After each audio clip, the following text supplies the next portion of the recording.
이제 26년 1월 14일이네요, 오늘이. 제가 작년에 마지막 쯤에 영상 하나 올리고 한 보름간은 깊은 삶을 제가 한번 돌아본 것 같아요. 결국은 내가 다 만든 나의 그림이었다. 나의 프로그램을 내가 그렇게 만들어 왔다는 것을 알게 됐죠. 어렸을 때 이렇게 시골에서 참 넉넉하지 못하게 먹고 싶은 거 못 먹고 그렇게 살았지만 그게 좀 불편하긴 했지만 그래도 그것이 나를 불행하다는 생각은 잘 못했던 것 같아요. 그리고 그럭저럭 어떻게 하다가 대학은 못 가고 이제 결국은 이제 조금 아르바이트 기간이 있다가 이제 출가를 했는데 그때 제가 가지고 있었던 것을 다 이제 우리 어머니 형제들한테 다 나눠주고 갔죠. 저는 어렸을 때부터 좀 그랬던 것 같아요. 좋아하지 않았어요, 사치를. 그러니까 뭘 이렇게 막 낭비하지를 않은 거예요. 그냥 알뜰하게 생기면 따박따박 모아놓는 형이에요. 딱 필요한 만큼만 늘 그렇게 썼었어요. 그랬으니까 그때 뭐 내한테 내가 가지고 있는 게 그래도 한 몇백만 원 된 것 같아, 내 기억에. 그래서 한 800~900만 원 이상 된 걸 어머니한테 드리고, 그리고 뭐 지금은 사람들이 뭐 800~900만 원 작은 돈이라고 하지만 그때 제가 출가할 연도 87년도 요쯤에는 그래도 꽤 괜찮은 액수였어요. 그게 쓸만한 돈이었거든요. 어쨌든 그때 완전히 저를 버렸죠. 그래서 제가 딱 그래서 출가할 때 난 돈 1,000원만 있으면 되겠다라고 생각했어요. 그래서 1,000원인지 2,000원인지 정확하게 모르겠는데 정말이지 티 하나 하고 바지 하나 딱 입고 제가 출가를 했죠. 어쨌든 그렇게 출가를 했지만 그 기간 많은 행자 생활 그거를 다 고비를 넘겨서 첫 번째로 버린 거 모두 나의 재산을 모든 옷이나 모든 것들을 싹 버린 게 87년도였어요. 87년도에 주머니에 딱 2,000원. 그리고 동전이 좀 몇 개 있었는데 그때 제가 이제 딱 내려가지고 우리 어머니가 마음에 많이 나서 전화를 드렸죠. 그러니까 아주 냉정하셨던 것 같아요. 그 길로 갈 거면 미련 없이 전화하지 마시라고. 딱 끊으셨어요. 그래서 이제 제가 그때 나는 돌아갈 곳은 없다. 그리고 이제 들어가도 또 조금씩 생겨요. 조금씩 용돈이 뭐 10,000원씩이라든지 뭐 결제 기간에 선빵이었으니까 대중이 한 70명이니까 결제 기간에 보면 뭐 한 몇만 원 생길 때가 있는데 저는 다 그때 돈을 전 갖지 않았고 그 노스님한테 다 갖다 드렸죠. 그리고 이제 그러니까 이제 어떻게 보면은 87년도부터 20살부터 저는 28살 딱 때까지는 완전 제로로 살은 기간이에요. 제로로. 94년도에 강원을 들어갔는데요. 그때 94년도 들어갈 때 5만 원을 차비로 주신 것 같아요. 근데 이제 그걸로는 제가 이제 이렇게 딱 살아보니까 강원이라 그래도 아무것도 돈이 안 쓰는 게 아니에요. 뭐 공책도 써야 되고 또 경독 제법 비싸 몇만 원씩 했었으니까. 그래서 이제 그때 이제 제가 아르바이트를 했죠. 어디 가서 이제 기도 좀 하면은 뭐 그때 돈 뭐 한 30만 원 또 50만 원 정도 받아가지고. 그래서 10년 가까이를 이제 제로 상태로 살았는데 이제 제로 상태로 살 수 없다는 걸 제가 알은 거죠. 왜냐하면 왜 내가 제로로 됐을까? 내가 왜 제로로 만들려고 했을까? 출가하면서 나중에 다른 스님들을 이렇게 들어보니까 출가할 때 그 전에 있었던 집이라든지 아파트 이런 것도 고스란히 그대로 두고 출가한 사람들이 많더라고. 나는 근데 그런 게 아니고 그냥 정말이 아무것도 모르는 백지 상태에서 출가를 하면 돈은 없어야 되는가 보다. 나의 모든 것을 버리고 가야 된다라는 그 생각이 갖고 있었어요. 근데 그걸 왜 그 생각을 했는지 나는 그걸 진짜 지금도 생각해도 돌이켜보면은 나한테 그걸 알려주는 사람이 없었거든요. 저는 어디 뭐 절에 다닌다든지 이런 기억이 없었으니까. 근데 왜 나는 돈을 다 없애려고 하고 나는 완전히 무일푼으로 그렇게 살았을까? 8년간은 이제 제가 이제 완전히 돈이라는 건 아무것도 쓰지 않는 상태가 8년이었어요. 그러니까 거기서 절에서 필요한 게 뭐냐 사중에서 물어보면 뭐냐 겨울이면 털신을 주문하면 됐고요. 여름에는 이제 고무신 신발 하나 그리고 뭐 승복 같은 거는 다 돌아가면서 이제 입으니까 그때는 필요 없었죠. 근데 막상 강원에 가보니까 반회비가 내야 돼. 한 학기. 그 여름에 봄, 이제 상반기 봄에 한 학기 살고 나면 방학하고, 그 다음 가을 학기 시작하고, 그 다음 겨울 하면 한 학기에 뭐 그때 또 내가 생각하기에 2, 3만 원 받지 않았나? 2만 원 정도 낸 것 같은데, 그것뿐만 아니고 이렇게 했으니까. 그래서 8년간의 그런 제로 상태가 저한테는 아무 문제가 없었는데, 8년이 지나고 내가 이제 다른 뭔가를 했을 때 제로는 어렵다는 걸 아는 거죠. 제로 상태가. 그때 강원을 딱 끝났을 때요. 제가 절에 들어가서 제를 지내고 법회를 보고 행사하는 것이 크게 저한테 와닿고 그걸서 나는 더 이상 얻을 게 없다는 걸 아는 거예요. 제가 행자 생활을 너무 긴 시간을 일과 노동으로서 살아왔기 때문에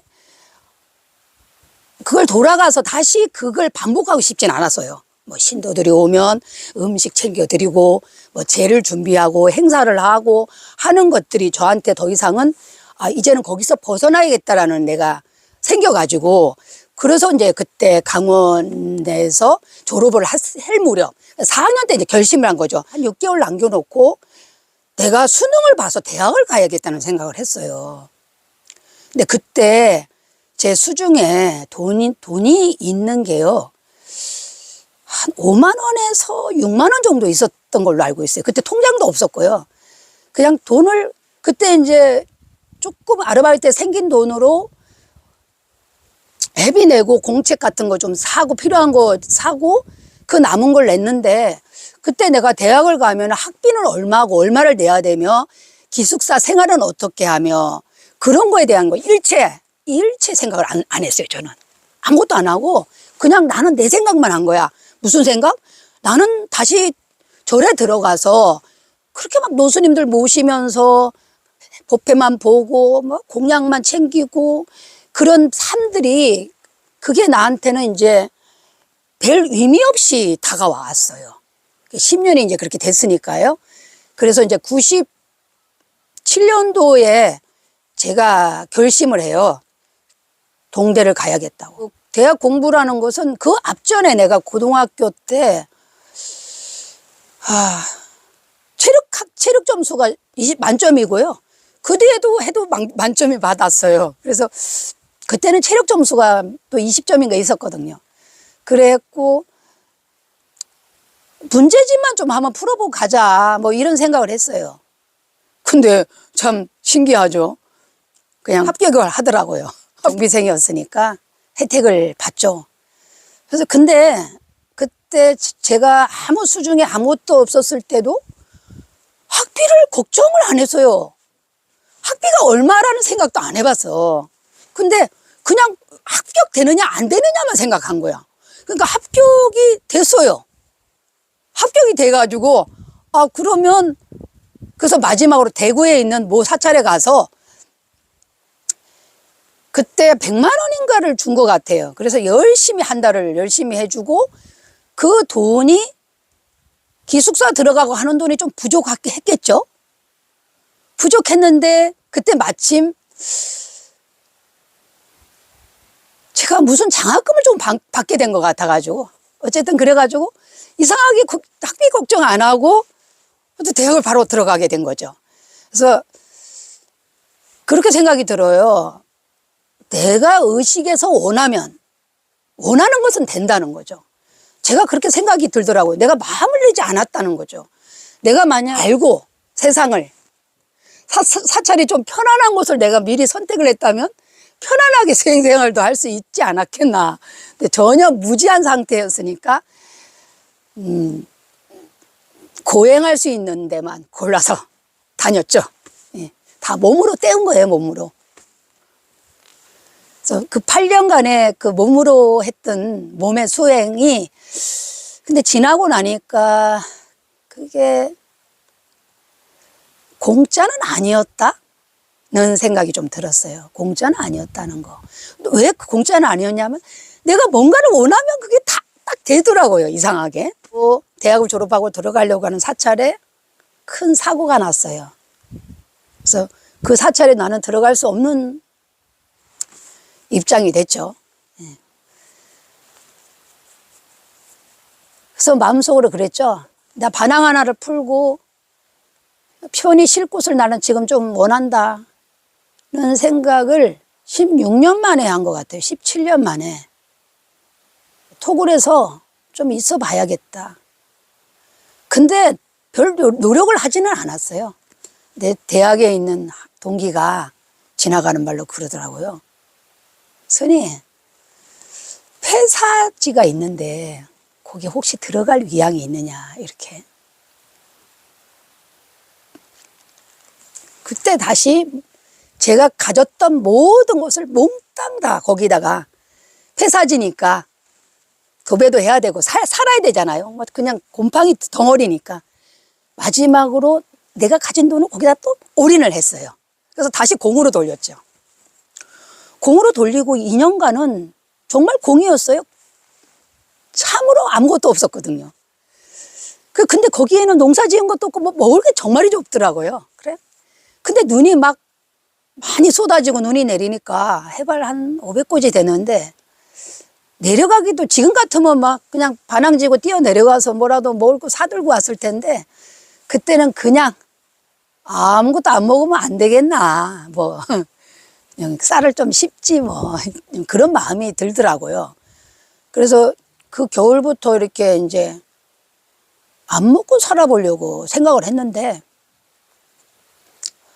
저녁에 한 4시 무렵인가 그 눈을 뚫고 어떤 분 한 분이 헐레벌떡 들어오셨어요. 키 자그만하게 155 정도 되는 분이 스님 하면서 문을 두드려요. 그래서 누구세요? 여기 올 사람이 없었는데 누구시냐고 이러니까 내 말 좀 들어봐 보세요 일단. 그래. 예, 무슨 제가 꿈에 현몽을 받았는데 지리산 어디 위에 꼭대기에 비구니 스님 한 분이 있는데 지금 먹을 것도 없고 뭐 그렇고 그래서 뭐 좀 챙겨서 가라 그랬다고 그래요. 그러면서 제 신발 문수가 똑같은 거와 그리고 먹을 것을 사들고 70만 원을 내놓더라고요. 내한테 딱 내놓으면서 스님 이걸로 겨울을 잘 나시라고. 참 고마웠죠. 그러면서 그분이 기도를 하시면서 제가 스님 봄이 오기 전에 제가 청소를 깨끗하게 하겠습니다. 그래. 그러더니 이제 사시에 절기도도 하고 주변을 막 하더니 나무 밑에 막 뭘 말뚝 박힌 게 많더라고요. 스님 여기는 지금 말뚝이 박혔습니다 하면서 이상한 뭐 새 같은 거 있잖아요. 그런 거를 다 끄집어내는데 그 양이 만만치 않아요. 그런데 내가 이게 무슨 일이 있었을까? 여기에 누가 무슨 일이 있어서 이걸 다 박아놨을까? 뿌리에. 그런 거야. 말하면 계목나무 밑에 뭐 뿌리 쪽에서 발견해서 끄집어낸다든지 아니면 어느 나무 밑에 막 이상한 막 쓰레기를 막 파묻어 놓은 걸 꺼낸다든지 해갖고 다 끄집어냈거든요. 그리고 나서 이제 그분이 떠나고 한번 제가 꿈에 현몽을 받아요. 그러니까 이 사람이 이렇게 정말이지 가난한 그 형편에 있다가 여유가 생기는 어느 시점에요. 그때 뭔가가 나타나요. 꿈에 영몽을 봤던 마음이 지금 내 마음이 이상하게 활기가 생긴다든지 힘이 생기든 그런 현상이 일어났는데 그때 그러고 나서 저는 봄에 이제 그분이 가고 나서 그래도 뭐 좀 힘이 생기더라고요. 그래서 이제 봄에는 이제 생쌀을 씹으면서 이제 이렇게 마당에서 햇살에 이렇게 앉아서 이렇게 명상하는 걸 좋아했어요. 그런데 이 주변에 그렇게 진동을 하더라고요. 오랜 뭐 100년 된 산삼 같은 그런 냄새들이 막 나고, 그러니까 내가 굉장히 힘이 생기고 에너지가 생기면서 그때 법당을 보니까, 법당이 원래 한 10평 정도 되는 법당이었거든요. 자그만한 법당. 50평으로 보이더라고요. 제가 이 법당을 들어가면. 그런데 이제 어느 날 봄인데 좀 지났는데 꿈에 이렇게 법당 주변이 깜깜한 암흑 세계인 거예요. 아무것도 없고 법당도 막 깜깜하고 이 주변이 전부 다 암흑 천지인데, 갑자기 제가 이렇게 법당에 앉아 있는데 쪽진 할머니가 양가에 남자 보좌관 두 분을 모시고 같이 이렇게 와서는 우리 법당에 와갖고 불전통에도 돈을 딱 넣고 절을 해요. 그러면서 아, 스님 여기 주지 스님이시냐고 그래. 그래서 예 이러니까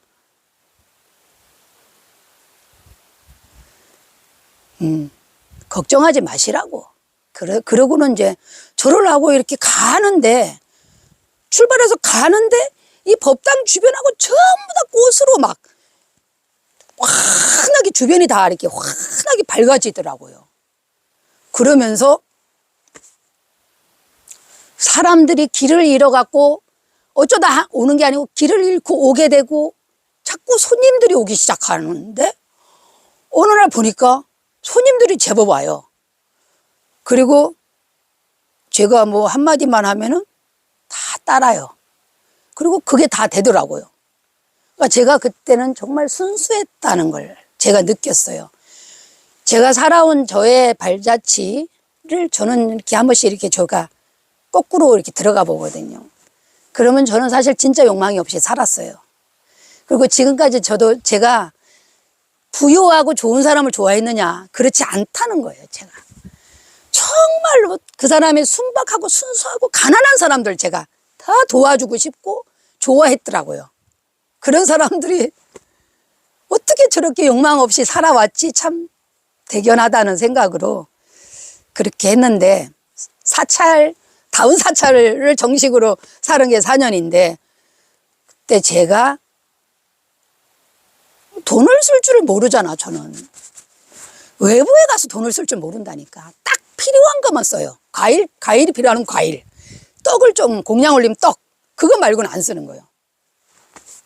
그러니까 돈이 만약에 일반 사람이 1년에 1억을 번다면, 한 달에 1,000만 원씩 번다면 아마 500만 원 저금하기 힘들 거 아니에요. 저는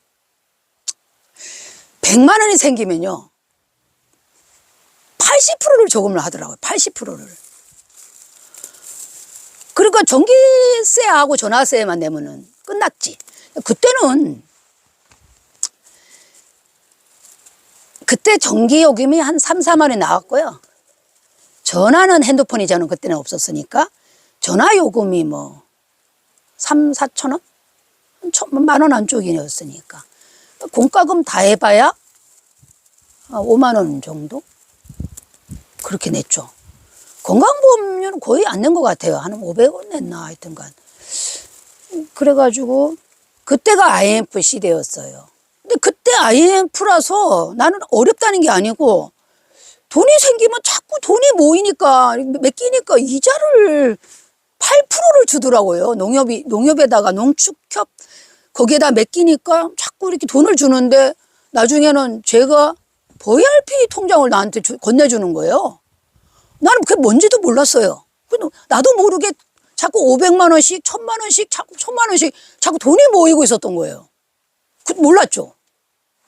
근데 거기 이제 그만두고 내가 나왔을 때 나한테 이제 일 도와주는 사람이 있었거든요. 기도해주고 막 이런 스님 계셨는데, 그때 이제 했으니까 이제 늘 이제 돈이 들어왔을 거 아니에요. 그럼 이제 스님들 오면 항상 넉넉하게 용돈을 드리고 했는데, 그리고 나는 이제 거기를 이제 그만두고 나왔을 때 나보고 그러는 거예요. 스님 이제 거지네 그래요. 난 근데 거지는 아니었거든요. 나는 그래서 그 돈으로 또 땅도 사놨고 땅에다 다 사고 물론 그 잘못해가지고 토구를 잘못 사는 바람에 그 빚을 좀 지게 됐는데 거지라는 말을 제가 받아들여 버렸어요. 그 사람 말을 딱.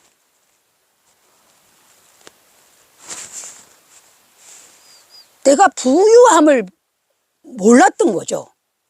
부유를 몰랐기 때문에 제가 부를 누리지를 못해봤어요.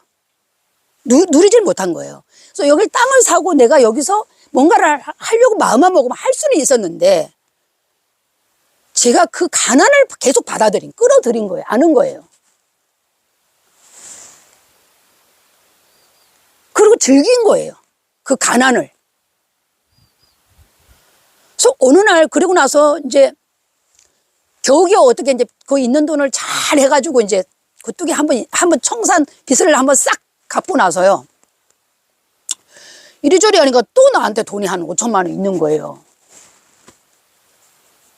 그 돈을 5천만 원을 여기 좀 살기 좋게 해놓으면 되잖아. 여기 뭐 컨테이너 하나고 형편없었거든. 그러니까 나 이런 걸 할 줄 몰랐으니까 그럼 그걸 좀 잘 쓸 줄 알으면 되는데 아무 능력도 없는 사람이 이제 땅만 사놨으니까 어느 날 갑자기 울적한 거예요. 한 10년 전에. 내가 지금까지 성녀들이 그렇게 돌아가시고 나서 이렇게 재물이 많은 사람들이 내가 그렇게 훌륭하게 보인 사람들이 없었는데 내가 이렇게 살다가 내가 상자도 없고 정리를 잘 해야 되지 않겠나. 그래서 다시 제가 공을 만들고 싶어 하는 욕망이 생겼어요. 근데 그때 돈을 이걸 없애고 싶은 거예요. 5천만 원을 빨리 없애버리고 공으로 돌리고 싶은 마음이 또 일어난 거예요. 그래서 차를 사자 이래 된 거예요. 차. 니로라는 하이브리드 차를 샀어요. 그게 3천 얼마인가 이래 되고 그걸 현찰로 산 것 같아요. 그러면 다시 2천만 원이 남았을 거 아니에요. 그 차를 사고는 울적한 노래를 계속 듣더라고. 나는 마음이 왜 그러는지도 몰라. 울적하게. 그래 이선희의 라일락이 질 때인가? 그게 자꾸 그걸 내가 듣는 거예요. 그리고 그때 경찰의 밧줄소장이 여성분이셨어요. 지금도 여기 하동 주변에 계시는데 오라 밥 같이 먹자고 그러고 알게 된 거예요. 자꾸 난 경찰에 갈 일이 생긴 거예요. 파출소에 가. 지금 이제 파출소에 있는 직원들하고 어울리고 뭐 이제 그렇게 했는데 차를 사고 한 보름 됐나? 토구를 정리해야 될 토굴이 하나 있어갖고 하면 도로비를 안 받았어요. 그런데 난 국도로 천천히 가겠다고. 근데 내 마음에 벌써 공을 만들려고 하는 마음이 있었던 거예요. 완전하게 공을 만들려고 했어요. 근데 그날 이제 5월 8일인데 안개가 너무 자욱한 거예요. 이슬비가 내리고 있는데 꿈에서 나보고 누가 물을 탁 끼얹으면서 스님 정신 안 차릴래? 그래요. 정신을 차리라고? 맞아. 정신 차려야지. 그러면서 나는 내 토구를 가려고 운전대를 잡았어요. 8시인가 돼서. 속도를 40km밖에 낼 수가 없었어요. 그런데 사고가 났어요. 그래서 이거는 좀 나중에 한 번 더 어떤 기회가 되면 제가 좀 말씀드릴 건데 마지막으로 그 돈을 2천만 원을 합의금으로 줬어요. 그러니까 그때 저는 부유했고 부족함이 없었는데 제가 계속 내 의식 안에서 가난을 추구했어요. 그러니까 결국은 그런 일이 벌어지는 거예요. 너 완전히 제로가 돼봐라. 그래서 결국 마지막에는 2천만 원을 빌릴 수밖에 없는 상황이 된 거예요.